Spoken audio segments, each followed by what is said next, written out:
দেখে কি মনে হচ্ছে আমার মন খারাপ? তাই তো মোটেও না। কিছু কিছু সময় মনে হয় এরকম মরিচ ধোয়া পানির মধ্যে যদি কিছু পাবলিককে চুবাইতে পারতাম খুব শান্তি লাগতো। তো বাদ দেন এইসব কথা। আর অনেক দিন পরে ফ্রেন্ডের সঙ্গে দেখা হয়েছে। এতদিন আমার ফ্রেন্ড কোথায় ছিল আর দেখা হওয়ার পরে কি কি করলাম আজকের ভিডিওতে সবকিছু শেয়ার করব। তো হ্যালো এভরিওয়ান, আসসালামু আলাইকুম সবাইকে। সবাই কেমন আছেন? আশা করি সবাই অনেক ভালো আছেন। আমিও আল্লাহর রহমতে আপনাদের সকলের দোয়ায় অনেক ভালো আছি। বরাবরের মতো আজকেও রেডি হয়ে চলে গিয়েছিলাম বাহিরে আমার কিছু প্রমোশনাল কাজের জন্য। সো বের হয়ে তারপরে হচ্ছে ফ্রেন্ডকে কল দিয়ে ডেকে আনলাম। দেন হচ্ছে আমরা এখানে একটু বসে বসে আড্ডা দিচ্ছিলাম।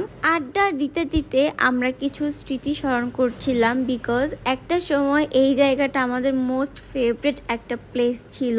যদিও এখন আর সময়ের ব্যবধানে এখানে আসাই হয় না বলতে গেলে, তবে অনেক মাস পরে হচ্ছে আজকে গিয়েছিলাম আর অনেক মাস পরে ফ্রেন্ডের সঙ্গে দেখা। সো সবকিছু মিলে অনেক রকমের কথা বলতেছিলাম, অনেক রকমের খুনসুটি করছিলাম। আপনারা আমাদেরকে দেখলেই বুঝবেন। দেন হচ্ছে একটু ফ্রন্ট ক্যামেরা এসে ঝগড়া করলাম, যদিও হচ্ছে অনেকদিন পর দেখা হওয়ার পরেও ও এসে আমাকে আগে মারধর করছে। ভিডিও অন রেখেও হচ্ছে মারধর করতেছিল। যাই হোক, এটা হচ্ছে আমাদের রেগুলার কাজ। আমরা বের হলে এরকম থাপড়া থাপড়ি হইতেই থাকে আমাদের, আর ফ্রেন্ডদের মাঝে তো কম বেশিটা হয়। এটা তো নতুন করে বলার আর কিছুই নাই। আর এই যে দেখেন, হাসাহাসি করতে করতে ফোনের মধ্যে ঢুকে যাচ্ছিলাম। কি এক অবস্থা! আমি যে এখন ভয়েস দিচ্ছি আমার নিজেরই হাসি পাচ্ছে আমাদের কর্মকাণ্ড দেখে। এবার আসেন আমার ফ্রেন্ডকে নিয়ে কিছু কথা বলি। মাঝখানে বেশ কয়েকজন আমাকে জিজ্ঞেস করেছিল যে আমার ফ্রেন্ড কোথায়, কেন ওর সাথে ভিডিও করছি না। সো ও হচ্ছে ওর পার্সোনাল লাইফ এবং হচ্ছে পড়াশোনা সবকিছু মিলে অনেক বেশি বিজি ছিল, ব্যস্ততার জন্য কন্টিনিউ করতে পারেনি। তো এখন সব রকমের ব্যস্ততা শেষ করে আবার আমরা কন্টিনিউ হয়েছি। এখন আপনারা আমার ভিডিওতে ওকে পাবেন। বসে কথা বলতে বলতে চোখ পড়লো এই দেওয়ালটার দিকে। এখানে দেখলাম যে আলাদিনের চেরাগ আর জিনি এঁকে রাখছে। সো ভাবলাম যে এখানে যে একটু ভিডিও করি। তো দেখতেই পাচ্ছেন এখানে এসে ভিডিও করার পর আমরা কি করতেছিলাম, আমাদের বকবকানি শেষই হচ্ছে না, ছাগলের মতো ভ্যাবা করতেই আছে আমরা।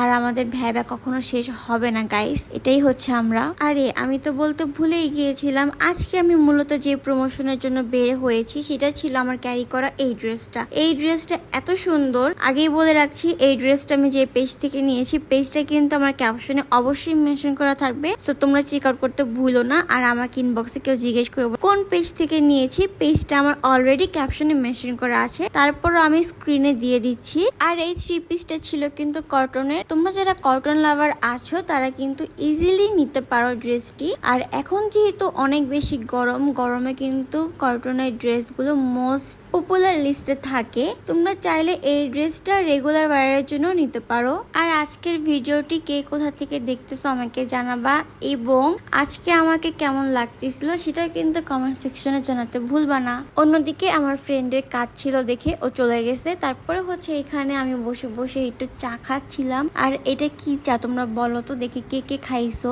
যারা খাইছো তারা অবশ্যই বলতে পারবা। আর এরকম চা তোমাদের কাছে কেমন লাগে সেটাও জানাবা। সো আজকের ভিডিওটি এই পর্যন্তই থাকবে। তোমাদের কাছে আজকের ভিডিওটি কেমন লাগছে অবশ্যই জানাবা। সবাই ভালো থাকবা, সুস্থ থাকবা। আল্লাহ হাফেজ।